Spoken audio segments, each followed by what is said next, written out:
It's a two-way traffic if you look at it holistically. The public servants are the creator of wealth of the nation. And they know exactly what they generate for government when it comes to revenue generation. And looking at 33% upper inflation today in the purchase of goods and services, it means that the further depreciation of the naira could no longer take an average worker home. To that extent, it is very, very important that Mr. President must look into the issue passionately and raise it from 25 to 33% to 50% at average. Knowing fully that the public servants constitute less than 5% of the population. As such, they must be given what is real in terms of their productivity. They must be given what is real in terms of their inputs. They must be given what is real in terms of controlling corruption tendencies within the system.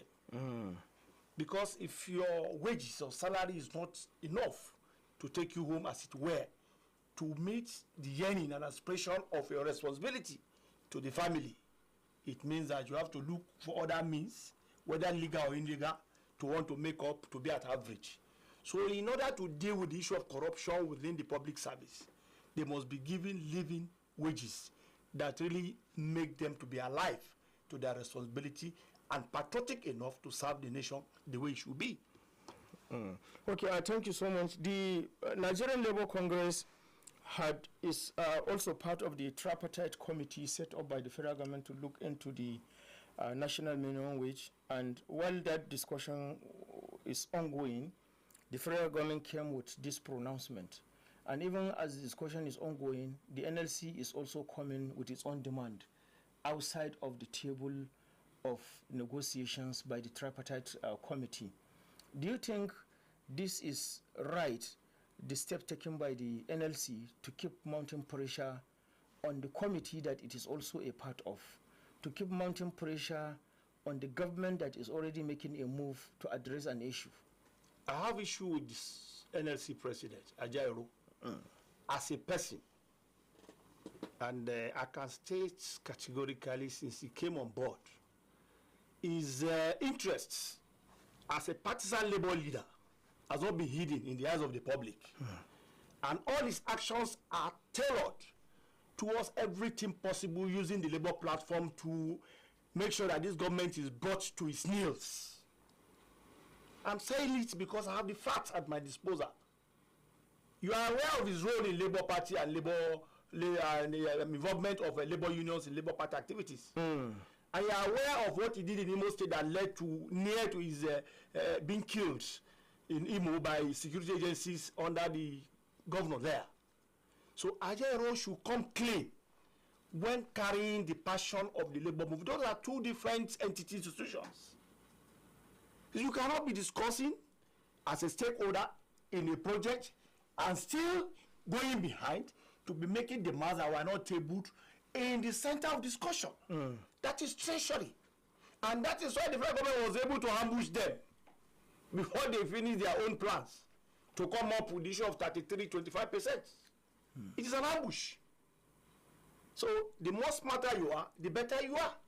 So if the federal government have been able to show labor now that since your leadership is not responsive enough, is not demanding true to type what should be the bargaining power of the labor to meet their living standard, rather is pursuing other political interests and using the platform of the labor, which the federal government is very much aware of. And that is why working with him on any issue of labor, the federal government look at him with skepticism. They are very, very skeptical of his person. And that is affecting the large labor movement until he's able to devoid his interest in Labour Party and Labour political party activities to face his national assignment as a Labour leader and act in consonance with other previous Labour leaders that have led well and performed creditably well. That is when Labour will be what should be, and they will begin to enjoy their rights and privileges under the present government. I think the government is very wary of him, and that is why this cat and mouse relationship is playing out. Are you saying that the issue of workers' welfare has not been adequately handled by the leadership of the NLC? Because all along is probing and anti-APC.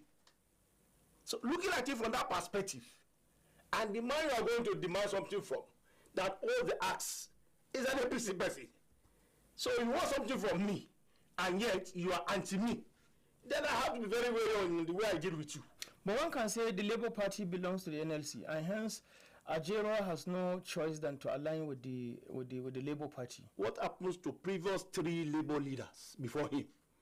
Are they not aware? I am a Labour Party chairman in FCT. Between 1993 to 2006 in Abuja. 2003 in Abuja. Because at that material time, I was the National Secretary General of Road Transport Employers Association of Nigeria at the headquarters in Abuja.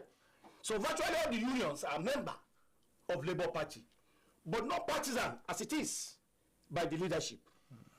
Are you getting me now? Because there are 2 different institutions. The Labour Party as a trade union is different from the Nigerian Labour Congress as a trade union. Is different from Labour Party. Labour Party is political, is partisan. Nigerian Labour Congress is non-political. It's trade union movement. It's an industrial movement that fight for the welfare and good working conditions for its workers to do more patriotically, add value to service delivery and what have you. But in this case, he has mixed it up and even take it higher, a step higher. The immediate past, Wabara, was here now. They have conducted to election when Wabara was the Labour NSC president. But you can't see that in him. Oshomole too was there too. Abdul Wahid too. Even as tough, as radical as Oshomole is. Labour Party was still in existence when Oshomole was the president of NLC. But he never take it above the sea level. So his own case is a very special one, and very biased one for that matter. And that is what is causing this havoc to a good number of industrial workers now in Nigeria. Because the APC and the president see him as anti, and as such, they are very wary of anything they are going to do with him as a person, as an individual. Not as a union. No, as an individual, leading that platform. That is the problem. Okay, thank you so much, Dr. Abdullahi Mohammed Jabi. Now, when you look at this issue of the national minimum wage, it has been discussed severally that the minimum wage should be this, the minimum wage should be that. Some governors, whether out of magnanimity or out of overzealousness, have already put a benchmark of 70,000 to be the minimum wage. To what extent do you think these governors are addressing the matter? For example, the Edo State Governor, the Lagos State Governor, they've all put 70,000 as the benchmark for minimum wage. And they said, I think they've started paying from April. Yes. Well, it's a very healthy development. And we are talking of federalism here. Are you getting me now? You can only pay according to what you are earning. You can only pay according to your resources. But the factual thing here is that the present administration of Bola Ahmed Tinubu has given sufficient resources to state 3 times what their 3 times predecessors earned when they are in office. So they can't be complaining of insufficient resources directly from the federation account, beside the internally generated revenue. Are you getting me now? So no governor that is sincere, knowing fully that is going to accountable to man and God on the day of Qiyamah. Whatever we do, nobody will live beyond 70, 80, 100 years in our generation now. So whatever you amass, you steal, give it the next 2 decades. You will be in a several states. And history will be fair or unfair to you. So I'm advising the sitting governors, who the president have been able to demonstrate leadership by example, and is releasing as of when due, strong, viral, huge resources for them to run the affairs of their state. To do the same to their citizens and their people in the name of God, I beg them. The most sympathetic one is the inability of most northern governors to pay attention to the plight of pensioners in terms of their gratuity and pension. A lot of them are dying. Just yesterday we recorded about 4 deaths in General Hospital of pensioners. Yesterday here, General Hospital. And up to now, they have not been paid. Somebody retired 2010. He has not been able to collect his gratuity. A teacher of mine Malam Jia Muhammad. He retired the Minister of Education in Niger State here. He taught me in TC Pico 1980. He taught me English language. And there are many others. Abubakar D is only a teacher that taught me. Dr. Olatuji, those are people that taught me in Pico. They are still there. They've not been able to collect that gratuity and pension. So what are we talking about? And some other states too in the north have been able to pay off. So what makes ours in Niger very difficult? Not to have been able to meet the yearnings and the plight of pensioners, to meet their family responsibility and work towards their grave peacefully. What is so difficult in doing this in Niger? If now that we have narrowed it down to Niger State, ours can be said to have started snowballing gradually to this level, because it started gradually with, I think, the late Kures administration, and then it started snowballing through Talba's administration, and then to Sani Bello's administration too. So you can see that the number of retirees keep increasing, especially those who have not received their entitlements, to this level now that it has become so huge that every sitting governor is actually scratching the back of his head to actually address the matter. But I believe that this is a challenge that is surmountable. It's a challenge that if the will is there, yes, the way should be there. Exactly. The resources are there. We all know nothing is hidden. Go to the website. We all know what this state is earning now since 2023 to date. We all know all the special packages, interventions from the federal government in terms of financial resources. Mr. Governor should be very helpful and come handy to bail those retired civil servants out of their plight, penury, and harrowing experience. They are dying in droves. Maybe looking at his peculiarity of addressing matters, he's likely to come and face this in squarely. Because everywhere around us, when you look at Niger State, there are a lot of things left undone. And he came to meet competing demands on the table. Probably he's trying to address them one at a time. You can see the urban renewal ongoing now. You can see New Niger project ongoing now. Probably the next thing will be education, pensioners, health, and all of that. Maybe he's addressing them one at a go. Don't you think that could be the way to go, rather than picking all of them and trying to address them all at a go? Democracy is government of the people, for the people, by the people. The people is the core center of democracy. Where the people are devoid of existence in democracy is no longer democracy. Government of the people, by the people, for the people is through the people. It's through the transparency of the people. It's not military regime. So first and foremost, the welfare of your citizens, particularly senior citizens, is very paramount, because they are weak and they are susceptible to death at any time, occasion, because of age. Some of them do not even have children again. Some of their children have traveled abroad. They are not coming home. They have nobody to take care of them. They want to hire a maid. They can't pay. Some have they want to feed. Children. They can't feed. So forget about New Niger. I suspected these things would be when the budget was passed for Niger State 2024 by the House of Assembly. And I challenged it.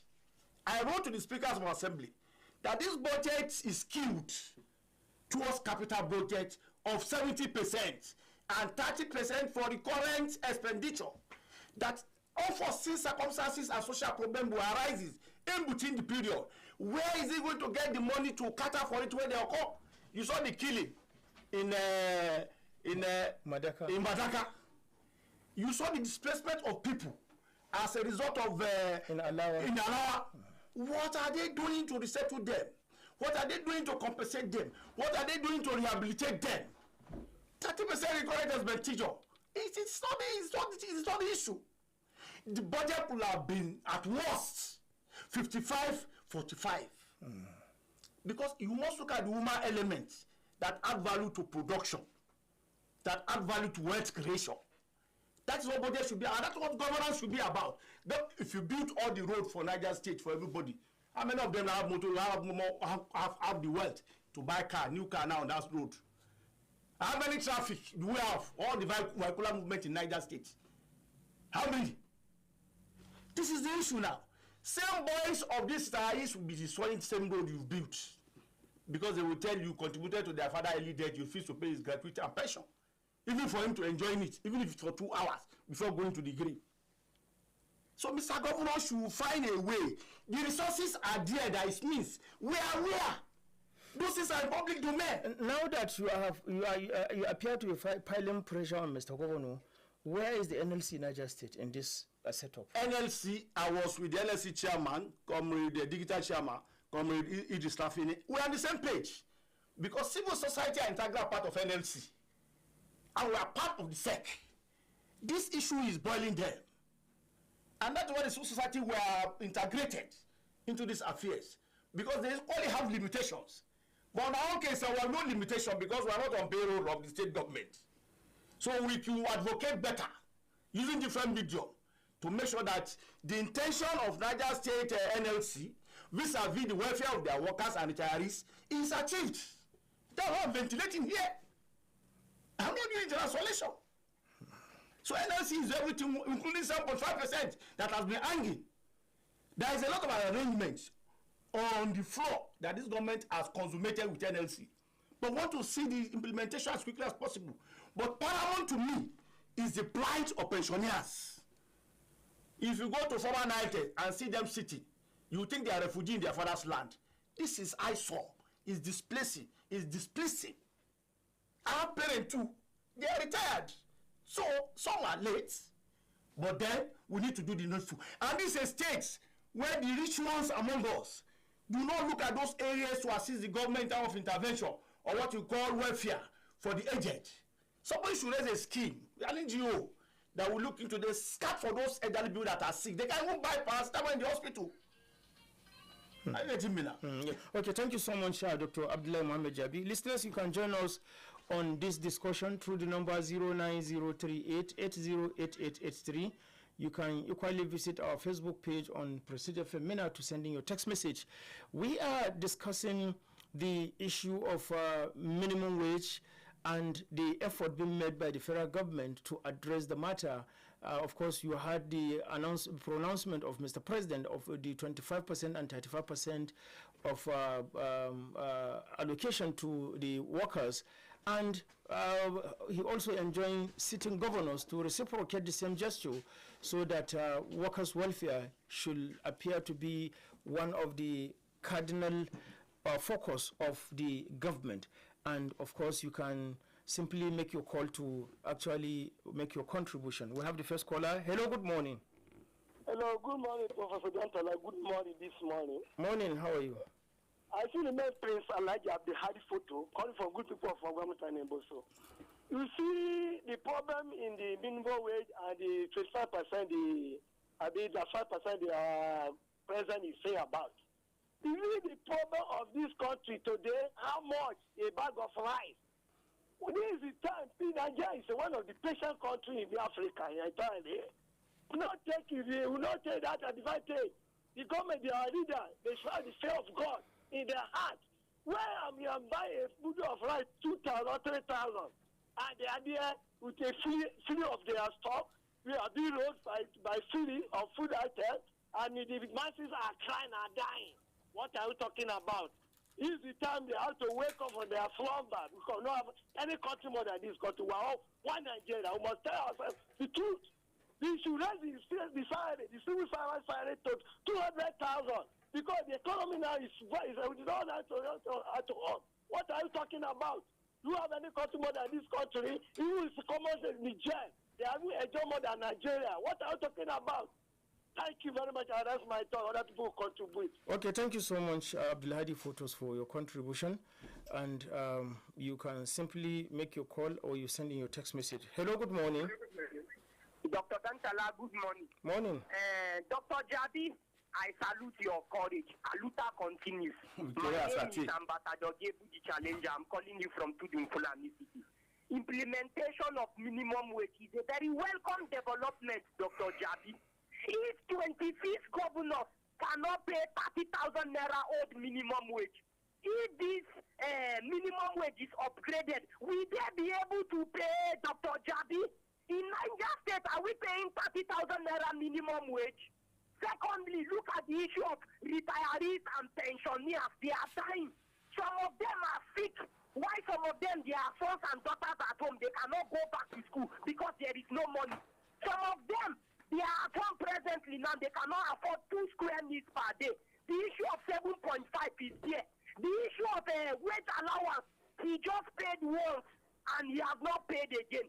So as an ambassador of peace and truth, by birth I am a Nigerite. By birth I am a Nigerian. So I am challenging Right Honorable Umar Bago constructively this morning. He should step up and do the needful in the issue of retirees and pensioners. Okay, thank you so much for your contribution. 09038808883 is the number to call in and make your contribution. We have another caller. Hello, good morning. Good morning, Dr. Dantela. Good morning, sir. Good morning, others in the creek. Morning, sir. I don't have much to say about this minimum with this morning, but my question just still remains, and I keep wondering. I know the fact that when the civil servants are being paid, that's when the money will circulate. But sincerely speaking, at the list of 250 million Nigerians, how many are receiving salary? Right. But one, let's not deceive ourselves. Let Mr. President revive this question. Just look at it. At the list of 250 million Nigerians, how many people are receiving salary? I believe there are more. Well, if you leave me, I will tell you everybody is a salary earner, because a payment of salary is what engineered transactions in Nigeria. So it is not the person who actually collect from the government, but it is those who also queue behind him to benefit from what he collected. Through trading and so on and so forth. services. So if you leave me, I will tell you everybody is a salary earner in Nigeria. Directly or indirectly? Directly or indirectly. Thank you so much. Okay, we have another call again. Umar Dan Azumi is saying good morning. Any country that the minimum wage cannot buy 50 liters of petrol or 50 kg bag of rice is in trouble. Many workers, both in private and public sectors, are living in multidimensional poverty, which is not healthy for the nation. NLC should keep mounting pressure, even if it will bring the government to its knees, but they should not be partisan. Okay, thank you so much. And Umar Azmi. Jafar Ibrahim Bindiga is saying, good morning, Nigerians, and good morning, Nigerians. The Honorable Commissioner for, has been fair on his wonderful analysis. He's not the Honorable Commissioner. I'm not commissioner. When were you appointed a commissioner? No, I'm not a commissioner. I'm a right activist. Okay, he said the national minimum wage, as a matter of fact, should be at least more than 100,000. This money is an entitlement and is sent to the to be disbursed by the appropriate ones from federal government. Pension, gratuity, and minimum wage is a must to those who are entitled to. May Allah guide our leaders to do what is righteous to humanity. Thank you so much, Jafar Ibrahim Bendiga, for your contribution. Hello, good morning. Hey, Dr. Dansala, good morning. Dr. Jadi. Good morning. Aluta continue. Victoria Sate. Yes, we keep fighting this freedom till we get the right person that will lead this country. We get the right person that will lead the state. Some people will now come up. 2027 is coming up. A lot of debating will come. A lot of making a promise will come again, which you have promised during the first time that the workers will be well paid. Sir, I usually use this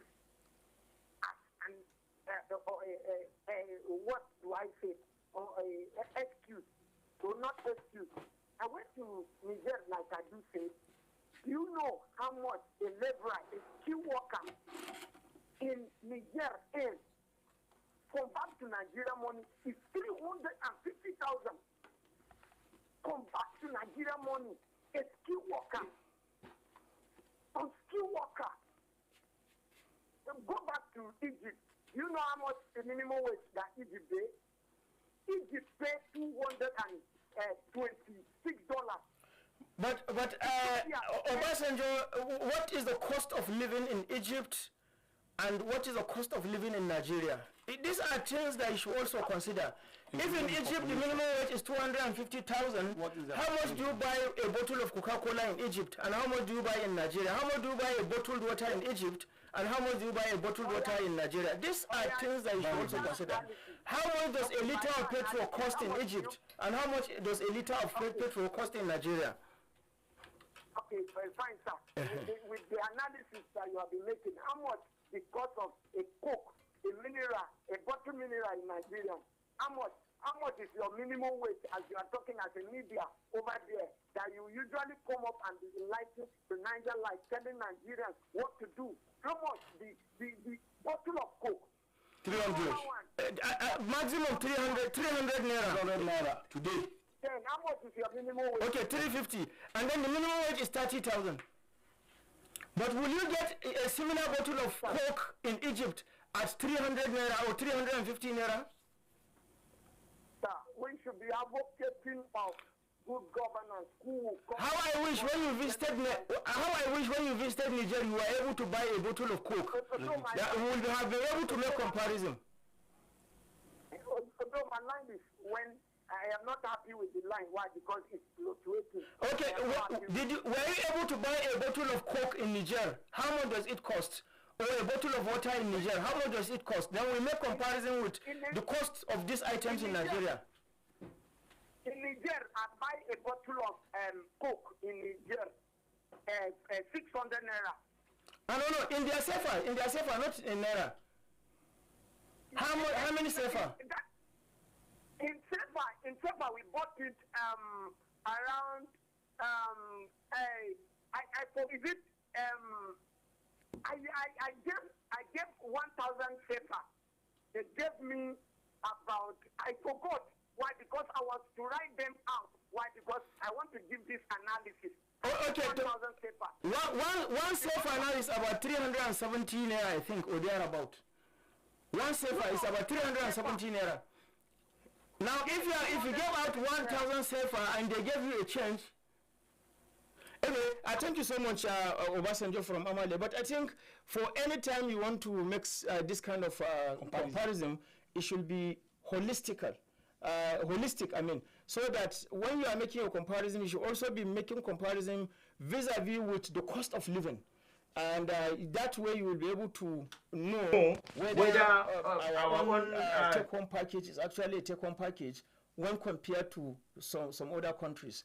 I know there were people who said a liter of petrol cost about $1.6 in the United States of America.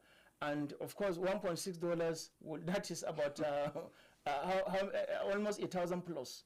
So you continue to make this kind of comparison, and you will know that relatively here our cost of living is still low, even though we are not yet there. But there are a lot of things that need to be done.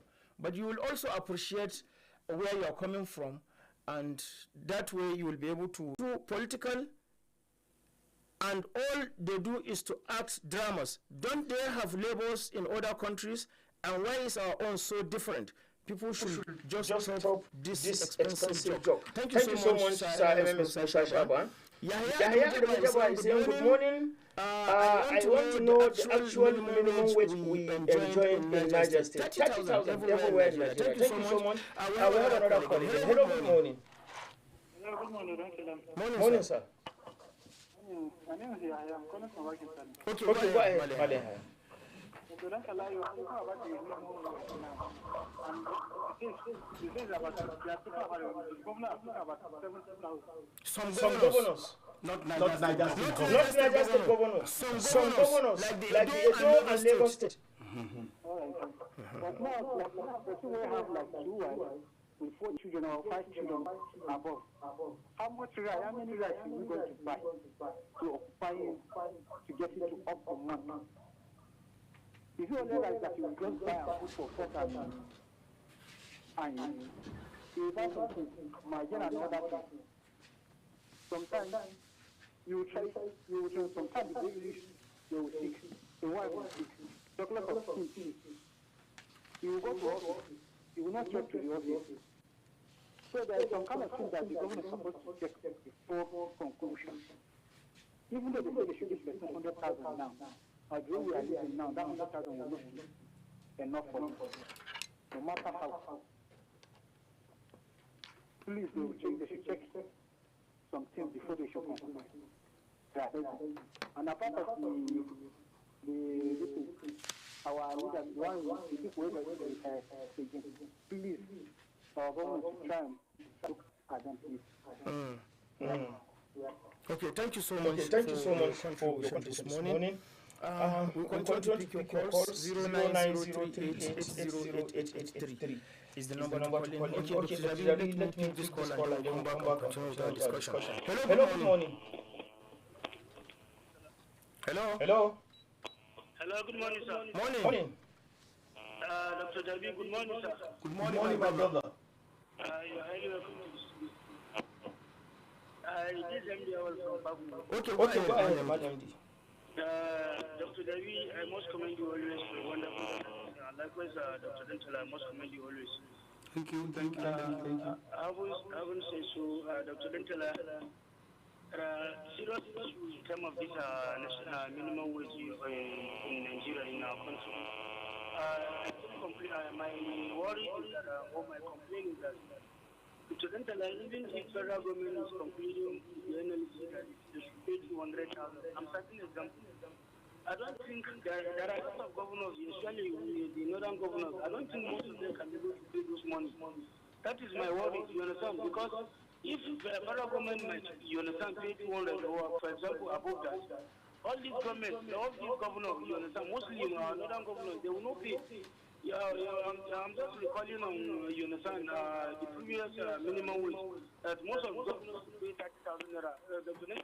So now, how many governors are paying that 30,000 naira?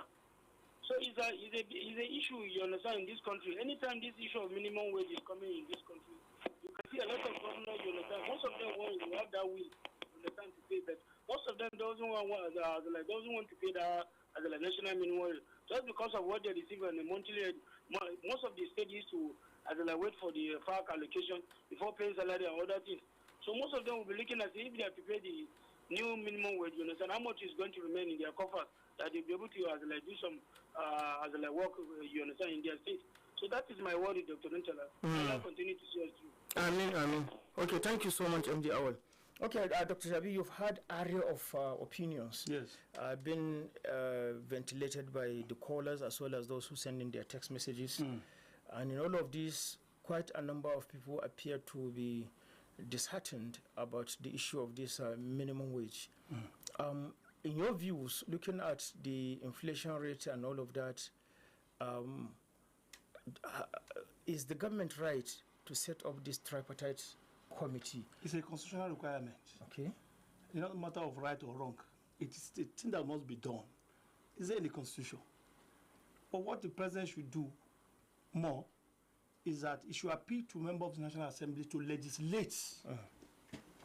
The member of the National Assembly should legislate on the need for any policy of government that has been concluded upon.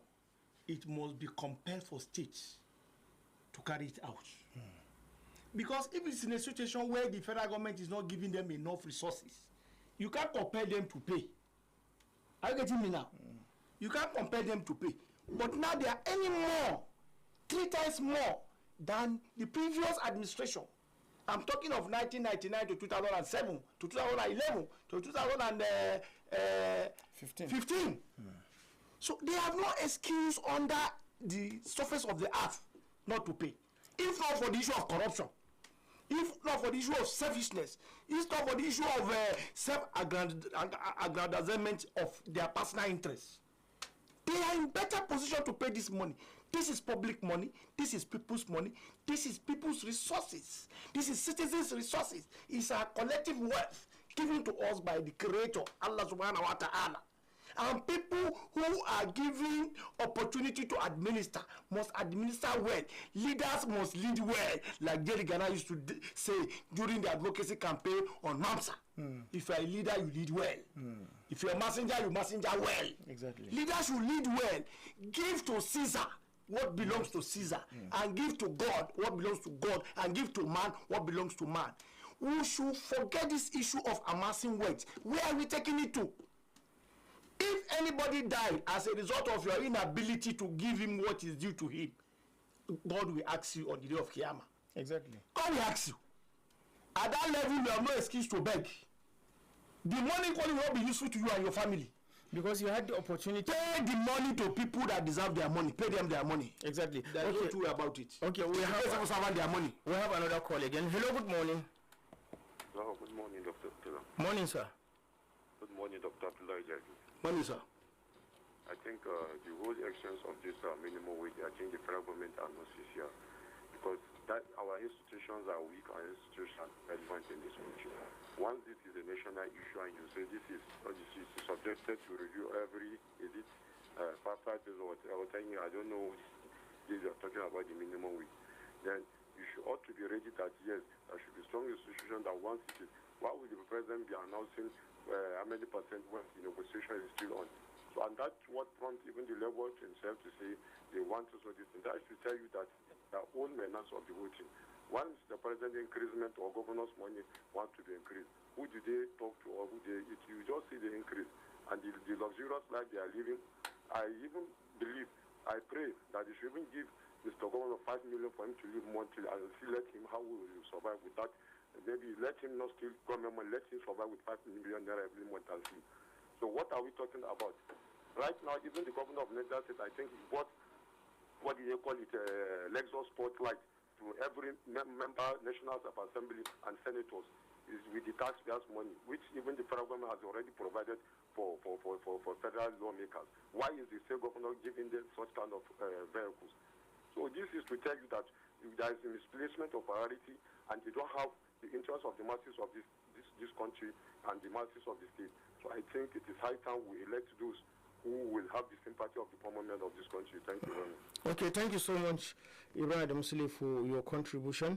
We also have some messages here from Mariam Musa. She's saying 25-35% pronouncement sounds very funny. Looking at the recent wage award, when federal workers had it for 6 months, and Niger State paid 25,000 once, and it looks as if it was a favor to them. Honestly, the poverty rate is high and is a contributory factor to insecurity, directly or indirectly. Okay, thank you so much, Maria Musa.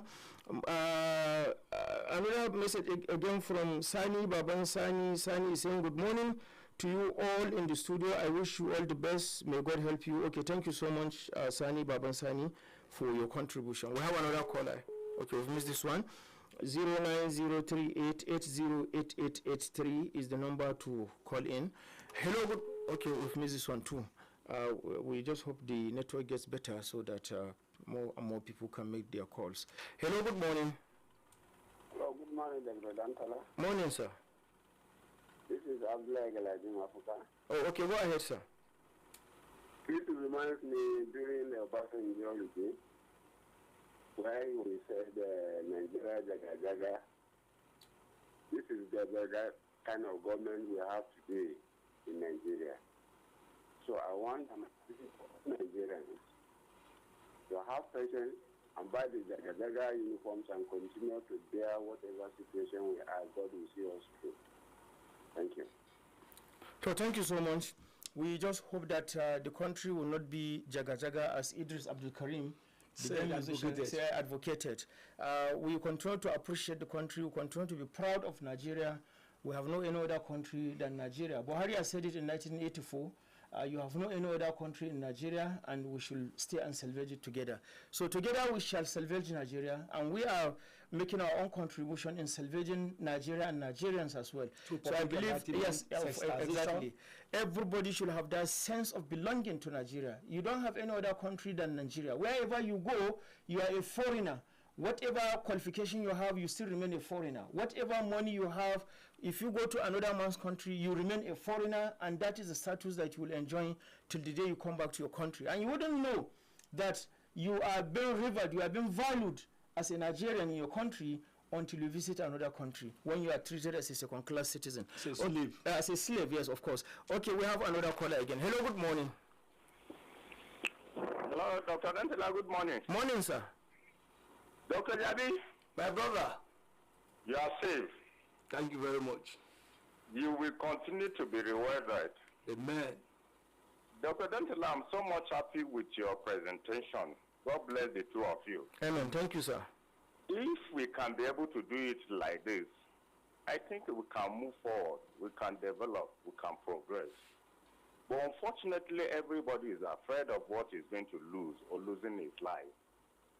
We did make a sacrifice. I'm making a sacrifice. I think we should not have a regret. There is need for us to criticize who is wrong. There is need for us to challenge who is not right. So why should you be afraid of saying the truth? Dr. Jabi? Yes, sir. You made a point that you are part of NLC. You made a point that you are part of the NLC president, the chairman. Dr. Jabi, I agree. But just like the way you are bold enough in that same studio to present things that the government need to adjust to do for the citizens to benefit, what is NLC doing? Why can't they do the same thing? Dr. Jabi, it's very disgusting, very disappointing and frustrating to see those that have served their father's land are suffering today. And we have the FCC saying that they are coming for those that have been diverting money, those that have been stealing money, those that have been poisoning money. Dr. Jabi, we need to tell ourselves the truth. Take it or leave it. These 25% increments will take us nowhere. Now, there will be more crimes, there will be more criminals. There will be more people that will divert money, there will be more people that will embezzle money. This is just the truth. The government on its own part need to do the right thing. Most especially the state government are the ones killing the grassroots. Most. Majority of the things that is coming from federal are cut aside. And no one is challenging them, because if you challenge them, they will forsake you over your seat. As far as I'm concerned, I don't care. Someone will only resign once, someone will only die once, and after that, nothing come again. It could be a destiny. I want every Nigerian or every Nigerian should wake up and say the truth, just like the way you are doing it, just like the way Dr. Dentala is doing it, so that we can be able to get things right. Thank you very much. Thank you so much, Mr. Jimo from Bidda, for your contribution. Dr. Jabi, our time is fast spent.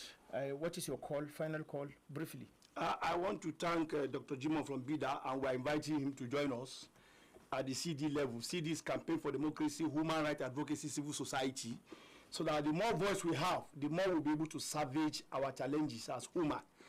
In final conclusion, I want to appeal to Mr. Governor.